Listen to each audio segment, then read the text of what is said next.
True horror stories पेश करते हैं हॉरर कहानियाँ। आज की कहानी है एक हसीन दिलरुबा पुनीता त्यागी की आवाज़ में। तो चलिए सुनते हैं ये कहानी।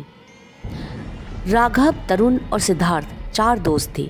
एक रात ये तीनों अपने दोस्त की बर्थडे पार्टी से वापस आ रहे थे। तीनों ने बहुत शराब पी रखी थी और राघव कार चला रहा था।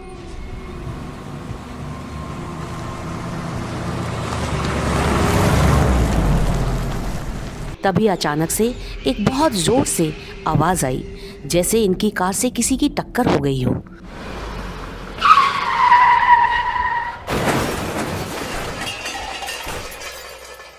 तरुण, जो कि राघव के बराबर वाली सीट पर बैठा था, उसने गर्दन बाहर निकाल कर देखा, लेकिन वो लोग इतने नशे में थे कि उन्हें कुछ नहीं दिखा और वो अपने घर चले गए। इस बात को लगभग 2 साल हो गए थे। इन सबका कॉलेज में लास्ट ईयर चल रहा था। एक दिन राघव अपने घर जा रहा था, तभी रास्ते में उसे एक बहुत खूबसूरत लड़की दिखाई दी। नीली नीली आँखें, लंबे काले बाल, माथे पर काली बिंदी। लड़की को देखते ही राघव अपना दिल दे बैठा। जैसे ही वो उससे बात करने के लिए अपनी कार से नीचे उतरा, इतनी देर में ही वो वहाँ से गायब हो गई। अगले दिन उसने इस लड़की के बारे में अपने दोस्तों को बताया। भाई वो लड़की नहीं, बिल्कुल परी है। नीली नीली आंखें, लंबे लंबे बाल और माथे पर बिंदी। उफ, मेरी तो जान ही ले ली उसने। राघव की बात सुनकर तरुण बोला, ओ हमारा सख्त लड़का जिसने कॉलेज की हाई फाई लड़कियों को भाव नहीं दिया, एक सिंपल सी बिंदी वाली लड़की के प्यार में गिर गया। राघव बोला, भाई तू भी अगर एक बार उसे देख लेगा ना, तुझे भी प्यार हो जाएगा। शाम हुई। राघव फिर से उसी रास्ते से अपने घर गया।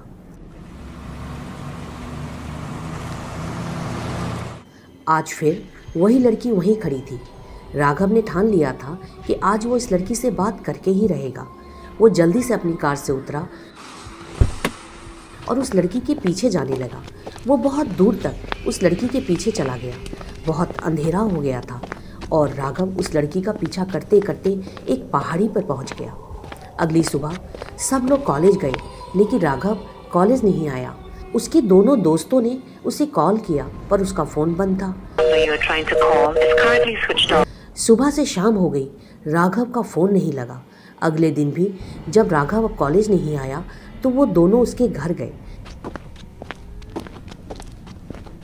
घर जाकर उन्हें पता चला कि राघव 2 दिन से गायब है। तरुण ने राघव की बहन से पूछा, किट्टी, राघव कुछ बताकर गया था क्या?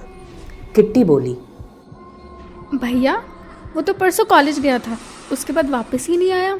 पता नहीं कहाँ चला गया है। लगभग 1 हफ्ता हो गया था और राघव का कुछ पता ही नहीं चला था।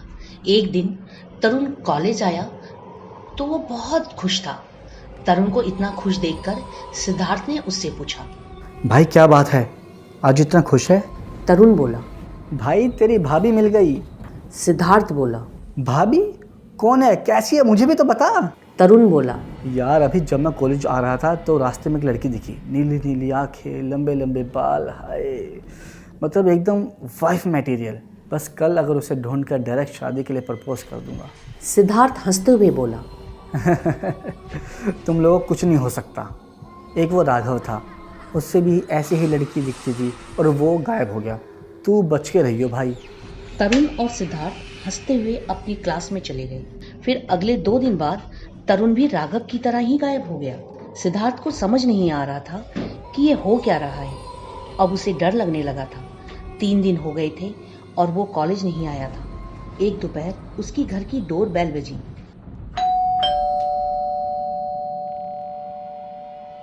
उसने दरवाजा खोला तो सामने उसकी बेस्ट फ्रेंड अंकिता खड़ी थी। अंकिता को यूं अचानक अपने घर पर देखकर सिद्धार्थ बोला, अंकिता तू यहाँ क्या कर रही है?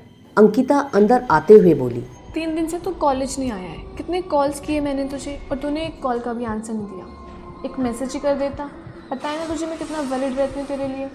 सिद्धार्थ बोला, अरे यार तुझे मैंने बताया था ना राघव और तरुण के बारे में। वो लोग अचानक गायब हो गए, उनका कुछ पता नहीं चला। मुझे टेंशन हो रही है, एक अजीब सा डर लगा रहता है। रात में अजीब व गरीब से सपने आते हैं। अंकिता ने पूछा, कैसे सपने? सिद्धार्थ ने बताया, यार अंकिता बहुत अजीब से सपने आते हैं। वो नीली आंखों वाली लड़की, वो अजीब सा कार एक्सीडेंट, कभी तरुण के चिल्लाने की आवाज़, कभी राघव के रोने की आवाज़। मैं बहुत परेशान हूँ यार, मुझे पूरा टाइम बस डर लगा रहता है। अंकिता बोली। ओफो, तू ना ज़्यादा सोच रहा है। अकेले एक रूम में रह के ना तेरा दिमाग चल गया है। चल तू मेरे साथ चल। सिद्धार्थ बोला। कहाँ चलूँ? अंकिता बोली। अंकिता उसे खींचते हुए बाहर ले गई। तभी अचानक सिद्धार्थ बोला। अंकिता वो देख, वो पेड़ के पीछे वही नीली आंखों वाली लंबे बाल वाली लड़की है जो मेरे सपने में आती है। अंकिता बोली। कहाँ है? वहाँ तो कोई भी नहीं है। सिद्धार्थ बोला। अंकिता वो देख, वही खड़ी है और मुझे बुला रही है। अंकिता को समझ आ गया था कि ये जरूर कोई आत्मा है जो इन तीनों दोस्तों से किसी बात का बदला ले रही है। उसने सिद्धार्थ से कहा। सिड, मेरी बात सुन ध्यान से। आई थिंक ये कोई आत्मा है। तुम तीनों से किसी बात का बदला ले रही है शायद। सिद्धार्थ डरते हुए बोला। अंकिता वो मेरी तरफ आ रही है। अंकिता वो मेरी तरफ आ रही है। अंकिता। अंकिता बोली। तू सुन, तू बिल्कुल डर मत। मैं एक बाबा को जानती हूँ, वो यहीं पास में ही रहते हैं। मैं उन्हें बुलाती हूँ, तो बस यहाँ से बिल्कुल हिलना मत। मैं भी फ़ोन करती हूँ बाबा को।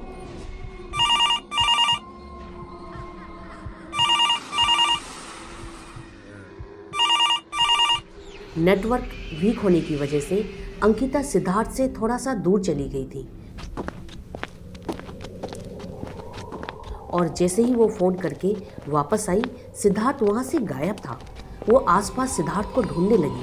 सिद्धार्थ, सिद्धार्थ, कहाँ है तू? अंकिता को सिद्धार्थ को ढूंढते हुए 15-20 मिनट हो गए थे। तभी वहाँ वो बाबा आ गए। अंकिता बाबा से बोली। बाबा जी, सिद्धार्थ यहीं खड़ा हुआ था। मैं उसे यहीं पर छोड़ कर गई थी, लेकिन जब मैं आपको फ़ोन करके वापस आई तो वो यहाँ से गायब हो गया। उसे वो उस पेड़ के पीछे वो नीली आंखों वाली चुड़ैल दिखाई दे रही थी। ज़रूर वही उसे लेकर गई है। बाबा बोले। घबराओ मत बेटा, कुछ नहीं होगा तुम्हारे दोस्त को। ये देखो, ये उसी के पैरों के निशान हैं। इनकी मदद से ही हम उस तक पहुँचेंगे। सिद्धार्थ के पैरों के निशानों को फॉलो करते हुए वो एक पहाड़ी पर पहुंच गए। पहाड़ी पर जाकर उन्होंने देखा सिद्धार्थ हवा में लटका हुआ है। अंकिता को आते देख सिद्धार्थ चिल्लाकर बोला। अंकिता मुझे बचा ले, ये मुझे मार देगी। इसने राघव और तरुण को भी मार दिया था। वो देख, राघव की कार और तरुण की बाइक वहाँ खड़ी हुई है। प्लीज़ मुझे बचा ले, प्लीज़ मुझे बचा ले अंकिता। बाबा ने मंत्र पढ़ने शुरू किए।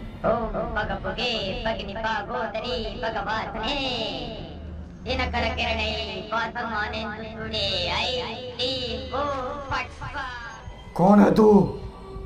सामने आ। क्यों इन बच्चों के पीछे पड़ी हुई है? मैं कहता हूँ सामने आ।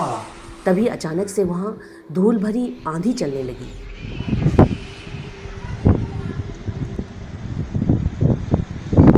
और थोड़ी देर में अंकिता और बाबा के सामने वही नीली आंखों वाली लड़की आ गई। बाबा ने फिर से पूछा। बता कौन है तू, क्या चाहती है? वो लड़की बोली। मैं नहीं बताऊंगी, मैं तुम्हें भी मार दूंगी। बाबा ने चिल्लाकर बोला। बताती है या फिर भस्म कर दूं तुझे?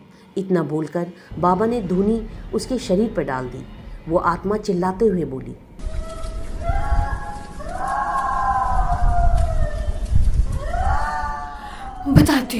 बताती हूँ। मैं भी इन लोगों की तरह ही कॉलेज में पढ़ती थी।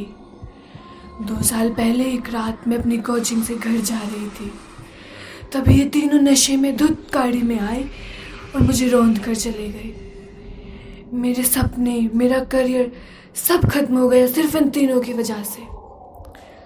उन 2 को तो मैंने मार दिया है, अब इसे भी मारकर मेरी आत्मा को शांति मिलेगी। मुझे मेरा बदला लेने दो, चले जाओ यहाँ से, वरना मैं तुम्हें भी मार दूंगी। आत्मा की बात सुनकर बाबा बोले। तेरे साथ जो हुआ वो अनजाने में हुआ था। ये तीनों नशे में थे। उन दोनों को तू मार चुकी है। इसे छोड़ दे, इसकी कोई गलती नहीं है। अंकिता बोली। हाँ, कार तो राघव चला रहा था ना, सिद्ध की तो कोई गलती ही नहीं है। प्लीज़ इसे छोड़ दो। पर वो आत्मा नहीं मानी। तभी बाबा ने मंत्र पढ़कर धूनी उस आत्मा के शरीर पर डालकर उसे भस्म कर दिया।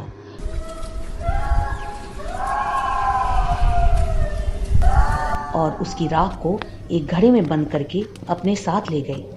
अंकिता ने सिद्धार्थ की जान बचा ली और सिद्धार्थ ने अंकिता से वादा किया कि वो अब कभी भी शराब नहीं पिएगा। दोस्तों, हम हमेशा सुनते हैं कि शराब सेहत के लिए हानिकारक है। शराब पीकर ड्राइविंग करने से हमारा एक्सीडेंट तो हो ही सकता है और साथ में हमारे हाथों से ऐसी दुर्घटनाएं भी हो सकती हैं जिसका भुगतान हमें बहुत भारी पड़ता है। ट्रू हॉरर स्टोरीज में कहानियां एक सच्ची घटना पर आधारित है। लोगों के साथ घटने वाली घटनाओं को ही हम अपने चैनल पर सुनाते हैं। अगर आपके साथ भी कोई ऐसी घटना घटी है तो आप अपनी कहानी हमारे साथ शेयर कर सकते हैं। हम फिर इसी तरह से आपकी कहानी अपने चैनल पर सुनाएंगे। आप अपनी कहानियां हमें व्हाट्सएप कर सकते हैं। हमारा व्हाट्सएप नंबर है 9871 522213।